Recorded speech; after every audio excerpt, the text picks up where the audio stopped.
Kiki. Voilà. Alors là, c'est une première que je fais après 5 années avec les marchés de producteurs de pays. Je vais faire des interviews des exposants. Oui. Et l'idée, c'est de l'avoir en direct au micro.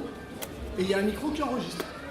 Voilà. Et si tout va bien, je vous promets rien parce que autant sur l'interview, c'est un peu mon domaine de compétence, donc ça devrait être sympa.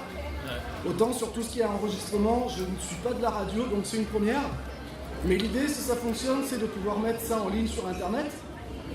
Et si tout va bien, bientôt, vous devriez pouvoir télécharger les interviews et pouvoir vous les écouter chez vous. Ou alors, si vous partez en voiture, que vous avez de la route à faire, des fois comme moi, vous pourrez écouter les interviews. L'idée, c'est bien évidemment de valoriser les produits du terroir et les producteurs, mais c'est aussi vraiment de faire une éducation au terroir parce que il y a une réalité, c'est qu'aujourd'hui, on va dire qu'un peu tout fonctionne sur la publicité. Vous avez des gros moyens, vous vendez beaucoup. J'ai pas besoin de vous faire de dessins sur McDonald's, Coca-Cola, etc. Il va de soi qu'une petite entreprise, comme là en l'occurrence la maison d'édition avec laquelle je suis, malgré toute leur bonne volonté, ils n'auront jamais les moyens de Coca-Cola. Hein. Faut pas se leurrer. Et le problème, c'est qu'il y a beaucoup de gens qui ne sont pas au courant seulement de l'existence de tous ces talents. Donc bon, c'est pas les interviews que je vais faire qui vont changer la donne, mais c'est à force de faire pipi dans des violons qu'on va jouer une belle musique et qu'on va gagner à être reconnu. En tout cas, au moins, on pourra se dire on l'a fait et c'est comme ça que pas à pas, on arrive à faire reconnaître des talents. Et puis au moins, on passe un bon moment et ça, c'est super important. Donc, eh bien, je suis en compagnie de Pierre Belda et Joanne Marteau. donc bienvenue sur ce marché de producteurs de pays. Merci de votre présence. La première question qui nous vient, c'est sur votre stand des livres, un marché de producteurs.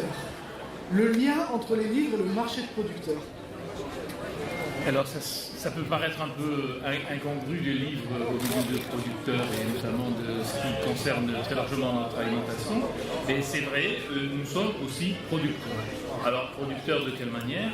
C'est une petite maison d'édition qui se trouve à Besse-sur-Essonne, donc une petite maison d'édition du cru avec des écrivains, une quinzaine, qui écrivent et qui présentent leurs produits. Nous en sommes les deux représentants ici. Ce sont des produits qui sont écrits par des gens du cru et nous revendons les produits que nous fabriquons, que nous écrivons. Et d'une manière générale, ce qui est intéressant aussi à ce niveau-là, c'est que ces livres qui sont écrits par des écrivains du cru, notamment du Var, eh bien, sont aussi des textes qui s'attachent à la région, qui parlent par exemple de la tortue d'Hermann, qui parlent de Morin des Morts des Maillons, qui parlent de Gaspard de Besse, entre autres. Bien sûr, à ceci, on ajoute aussi une diversification qui peut toucher les romans provençaux avec Jean Sicardi, avec Axel Brézuy, des produits aussi qui peuvent intéresser tout un public comme les romans policiers.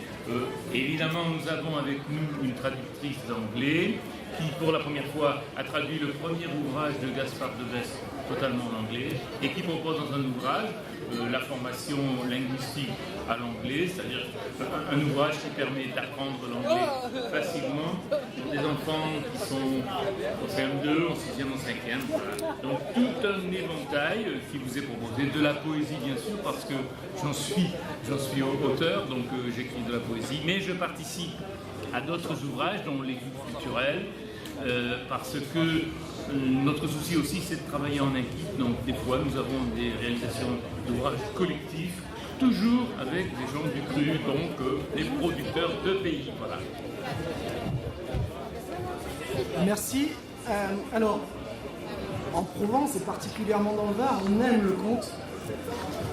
Et la littérature est très liée au conte, ou le conte est très lié à la littérature. Quelle est la légende de la naissance de cette petite maison d'édition? Pierre Belda. Alors là, c'est assez compliqué parce qu'il faudrait interpeller le président de la maison d'édition qui est Axel Brézuy. Au départ, je vais vous en dire ce que je sais de cet homme parce que moi, je suis entré il y a très peu d'années. je le connais un peu, pas fondamentalement, mais Axel Grizzly, qui était journaliste, écrivain, photographe aussi, voilà, un beau jour a décidé de mettre en place une maison d'édition, notamment avec la participation du Centre Leclerc de Luc-en-Provence. Et il a pu mettre en place cette politique. Son souci, c'est d'attirer des gens du pays, des gens, comment on va dire ça, des gens simples qui ont déjà des idées mais qui sont créatifs et favoriser cette créativité pour en faire un outil de culture qui va interpeller n'importe qui, n'importe quelle personne qui veut venir voir comment une créativité est possible sur le plan local, puisque ce sont des gens du cru, et comment on peut aussi trouver sa satisfaction dans une diversification des ouvrages, de l'écriture, une sensibilisation à la culture, parce que le principal souci de cette maison d'édition, c'est de valoriser la culture et y trouver un intérêt certain. Alors, c'est pas évident, j'imagine, une maison d'édition aujourd'hui à l'ère du numérique, puisque même les grandes maisons d'édition peuvent vivre certaines difficultés. On connaît toutes les guéguerres entre Amazon et les politiques, le prix du livre vendu sur Internet, les e-books, les machins. Donc c'est quand même un sacré challenge de se lancer. La question, sans rentrer forcément dans ces discussions qui peut-être nous dépassent, qu'est-ce qui vous donne une force ? Qu'est-ce que vous avez envie de dire aux personnes qui nous écoutent, qui sont là ? En quoi justement croire en ce que vous faites et consulter vos ouvrages va leur permettre de vivre une expérience qu'elles ne vivront pas à l'ère du numérique et à l'ère des grandes maisons d'édition. Pierre Belda et Joël Marteau. Bien, vous savez, il y a aussi cette politique que tout le monde connaît très bien, c'est sortir des livres sur le marché parce qu'on est une personnalité, une notoriété parisienne ou autre, et puis trouver quelqu'un, un nègre, comme on dit dans le langage courant, et à ce moment-là s'en servir pour valoriser 2-3 idées, mais certainement pas pour aller jusqu'au fond d'authentique, et faire du commercial, vendre pour vendre un produit. On fait une politique de marketing et on arrive à vendre pratiquement n'importe quel produit. Nous, c'est différent. Nous proposons des ouvrages qui viennent directement de notre ressenti. Et ce qui est intéressant dans l'histoire, c'est que quelqu'un vient dans notre stand et discute avec nous. Comment est-ce que vous faites de la poésie ? Comment vous avez eu cette envie ? Qu'est-ce qui vous a donné envie d'écrire sur cette histoire ? Comment comptez-vous après développer, donner un suivi à cette histoire ? Quels sont les intérêts d'écrire sur des événements locaux, sur des lieux qui existent en Provence, sur des histoires spécifiques à la Provence ? Nous, c'est ce qu'on propose et qui nous semble être d'un intérêt certain. Voilà. Donc là, on est vraiment dans une démarche globale des marchés de producteurs. Je rappelle que les marchés de producteurs de pays, c'est une marque déposée et qui exige une seule chose, c'est que les stands présents soient des producteurs. Il n'y a pas de revendeurs. Et donc là, en l'occurrence, on est en plein dans cette démarche, dans le jargon des entreprises, dans le business model, dans cette organisation. Non seulement ce sont des personnes varoises qui écrivent ou qui illustrent dans cette maison d'édition, mais il y a aussi de la vente directe. On est vraiment dans le rapport avec l'autre, d'où le choix du papier plutôt que du numérique. Est-ce qu'il y a quelques œuvres en numérique ? Joël, Pierre ? Pas à ma connaissance pour l'instant. Je crois qu'on reste quand même très artisanal au niveau de la conception et de la fabrication de nos ouvrages. Ce qui donne une authenticité absolument formidable et on s'en régale. Alors, je vais passer un peu la parole à Joël pour jongler. Joël, you speak English pretty well. Vous parlez anglais absolument de manière formidable. Vous êtes française, vous maîtrisez la langue de A à Z. A to Z. Pourquoi ? Qu'est-ce qui fait cette spécificité et comment vous vous retrouvez avec cette langue anglaise qui est un peu la langue actuelle, universelle, commerciale, enfin avec tout ce qu'on peut trouver de joli depuis la langue de Shakespeare jusqu'à tout ce qu'on peut trouver d'un peu plus corporate, marketing, etc. Comment vous vivez cette expérience au sein de cette maison d'édition très locale et qu'est-ce que vous apportez ? Quel est le petit plus que vous apportez ? Oui, bonjour. Donc, je m'appelle Joël Marteau. Donc, en effet, j'ai fait un ouvrage. Je suis bilingue depuis 25 ans. J'ai vécu en Angleterre 14 ans en travaillant dans l'import-export. J'ai créé un ouvrage en fait pour léguer mon savoir et donc pour donner une méthode tout à fait innovante et ludique pour que tous ceux qui désireux d'apprendre l'anglais puissent le faire. Voilà. Je vous remercie. Joël, c'est la première fois au micro, plus à l'aise dans l'écriture. Merci beaucoup pour ce témoignage. Depuis quand vous êtes dans cette maison d'édition?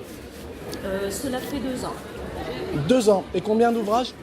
Un pour l'instant, le deuxième sort au mois d'août et je suis en train d'écrire le 3e. En fait, mon ouvrage qui s'appelle L'univers de Tom va être fait de plusieurs livres pour en fait retracer un petit peu toutes les règles grammaticales anglaises tout en respectant la langue française. Voilà, donc c'est un livre qu'on peut qualifier quand même de bilingue. Et donc, il y a ma prononciation. J'étais à Oxford, donc ils enseignent d'une façon très spéciale et j'ai repris donc cette méthode d'apprentissage de langue que j'ai reproduite dans mon ouvrage. L'histoire de Tom, ça veut dire qu'à travers l'histoire d'un personnage, on apprend la langue, c'est ça? On plonge vraiment dans une sorte de roman, de conte, de nouveau on retrouve cet univers. Oui, alors tout à fait, on retrouve donc c'est un personnage principal, c'est Tom, et qui va donc aider de son amie Émilie, qui est bilingue, à apprendre l'anglais, oui. Bon, on imagine qu'il lui arrive plein de péripéties et que du coup à chaque fois il y a un peu comme des épreuves avec des leçons grammaticales et du vocabulaire. Of course. Of course. Of course. So, you know, I really like to do this book and I really enjoy writing it. And I'm really glad when all my students tell me that it's a very good book. Donc je traduis. Donc j'ai eu vraiment plaisir à écrire le deuxième ouvrage, le premier ouvrage ainsi que le deuxième. Et j'ai beaucoup de retours qui sont très très positifs de mes élèves. Parce que j'enseigne aussi. Merci beaucoup Joël Marteau. Pierre Belda, revenons à vous maintenant. Vous nous avez présenté cette maison d'édition dont vous nous rappellerez le nom. Donc vous êtes dans le registre de la poésie. La poésie, c'est un univers en soi. Comment on se découvre à la poésie, Pierre Belda? Et redites-nous le nom de la maison d'édition, s'il vous plaît. Alors, la maison d'édition, c'est Un autre regard prestance. C'est une maison d'édition qui se trouve à Besse-sur-Issole, donc stationnée aussi dans le Var en Provence. Voilà. Alors, la question, c'est comment on découvre la poésie? Comment on y plonge aussi, non seulement la découvrir, parce que on peut la découvrir en lecture, mais aussi, là, ce qui nous intéresse, c'est le poète. Comment on découvre la poésie, mais comment on se découvre dans la poésie? Alors, je crois que pour moi, je ne sais pas pour les autres, mais pour moi, en tout cas, je dis toujours que j'ai été touché un peu par la grâce, parce que je suis directeur d'école retraité, j'ai toujours été d'esprit scientifique, mais il se trouve qu'un beau jour, j'ai été touché par un poème de Rimbaud. Pourtant, j'avais lu quelques poésies par-ci par-là. Lequel ? Je pourrais le retrouver, je ne sais plus le type. Mais en tout cas, c'était un cadeau qu'on m'avait fait. C'était un court poème de Rimbaud et j'ai trouvé ça formidable. Et je me suis dit, je vais essayer d'écrire quelque chose un peu, modestement, un peu analogue à Rimbaud. J'en souris encore parce que ce que j'avais écrit, c'était pas du tout de taille. Mais je venais de découvrir le mécanisme des rimes, aussi la sensibilité pour dire des idées, des pensées, des choses, des sentiments, quoi. Arriver à exprimer le sentiment, c'est quelque chose d'assez délicat, presque d'indicible, quoi.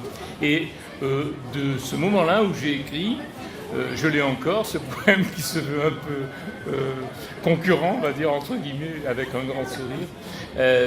À partir de ce moment-là, j'ai été constamment assailli par des mots, des phrases. Je me réveillais à 3h du matin, j'avais 2-3 mots. Et quelquefois, je me disais, je verrai demain matin, je retrouverai ces mots. Bon, les mots se perdaient. Donc après, j'avais un petit carnet, un crayon, et dès que venait un, deux mots, deux phrases, c'était suffisant. C'est suffisant. Le matin, je reprends ces mots, ces phrases, et je ressens ce que ça voulait exprimer dans ce qui est monté de manière pure. Et c'est vrai que dans le sommeil, c'est assez pur parce que ça frise un peu l'imaginaire, l'onirique, les rêves, quoi. Et ressentir ces deux mots avec leur contenu fort, ou ces deux phrases, permet après de faire tout un suivi, une chaîne de mots, de phrases, de rimes, et voilà, et la poésie se découvre comme ça. C'est un peu ma trajectoire. C'est comme ça que je dis que j'ai découvert la poésie, mais peut-être que d'autres découvrent différemment. À partir de ce moment-là, viennent des thèmes du quotidien qui touchent l'amour, l'humour, la nature, l'éducation, l'échange avec l'autre, la connaissance et la réflexion sur soi. Tout peut être possible, y compris même le mystique, c'est-à-dire les grandes envolées en se voyant discuter avec des forces qui sont autour de nous et qui font tourner ce monde, des forces du biologique, de la nature, etc. C'est aussi possible quand l'inspiration vient et quand les mots sortent. Voilà. Pour moi, c'est un peu comme ça que j'ai découvert la poésie, et c'est comme ça que je m'y plonge, à tel point que quelquefois j'arrête ma voiture, j'ai deux phrases, je prends mon carnet et je note les phrases ou les mots. Et quand j'écris, c'est un miracle, on peut dire ça, parce que je ne suis plus là, je m'en vais, je m'envole, je suis dans le monde de la poésie, et le temps disparaît, et le sensible, lui, apparaît pour envelopper totalement ce que je suis, et c'est assez merveilleux comme sensation. Voilà ce qu'est la poésie. Ô temps, suspends ton vol. Et vous, propice, suspendez votre cours. Est-ce qu'il y a un univers à privilégier pour la poésie? Si, Pierre Belda, vous aviez un ou deux conseils à donner aux personnes qui nous écoutent pour ouvrir l'un de vos 3 livres présentés, soit de découverte en métamorphose, ou bien de métamorphose en lucidité, ou bien de lucidité en imagination, quel serait le ou les petits conseils que vous donneriez avant l'ouverture de l'un de ces chapitres de poésie qui font votre caractéristique littéraire? Mais un conseil pour écrire, En effet, j'avais pas pensé forcément à l'interaction d'écrire, mais un conseil pour au moins la lecture. Un conseil au moins pour la lecture. Ah, pour la lecture. Alors, la lecture, je crois qu'il faut dire que la poésie est une littérature difficile. Difficile parce que c'est pratiquement un condensé du sensible que la personne, auquel la personne accède pour écrire, quoi. Et donc, il faut prendre son temps pour lire chaque phrase. Ça se lit à petite dose. Mais moi, je présente la poésie avec un dessin. Je pense qu'il faut illustrer ce qu'on va dire. Le titre n'y suffit plus. Le dessin vous permet déjà d'entrer dans le monde que propose le texte qui est à côté. Et donc, c'est comme ça que je fais la poésie. Donc, d'abord, je dis un dessin. Ce dessin dit des choses beaucoup plus rapidement et vous prend par la main pour entrer dans le texte qui va raconter l'histoire à la suite de cette image, qui déjà en elle-même contient quelque chose de l'histoire. Voilà, je pense que c'est pour moi la bonne procédure pour que les gens rencontrent la poésie, finissent par l'aimer et en deviennent aussi quelque part à un moment des acteurs pour faire ce qui est possible dans ce domaine de l'écriture du cœur. Pierre Belda, Joël Marteau, merci beaucoup pour votre témoignage. Donc c'était l'édition Un autre regard. Prestance. Merci beaucoup. On vous invite donc à découvrir ces œuvres sur ce joli stand en direct du marché des producteurs du Var. Vous y découvrirez donc de la littérature poétique. Vous y découvrirez un guide qui va vous emboîter le pas dans un voyage historique pour découvrir l'anglais. Et vous y découvrirez aussi toute une série de bandes dessinées, puisque cette maison d'édition, comme l'ont très bien témoigné Pierre et Joël, si elle a cette caractéristique très territoriale, très ancrée dans le Var, se veut, on peut dire, hétéroclite autour non seulement des supports, que ce soit la bande dessinée, la poésie, comment on peut appeler vos livres, les guides de méthodologie pour l'enseignement de l'anglais. Voilà, très culturel quoi. Voilà, le mot c'est la culture. C'est la culture. C'est la culture. Merci beaucoup pour vos témoignages. Allez, n'hésitez pas à rejoindre ce stand. Merci pour votre écoute. Et puis bien évidemment, on va passer à un tirage de la tombola. Allez.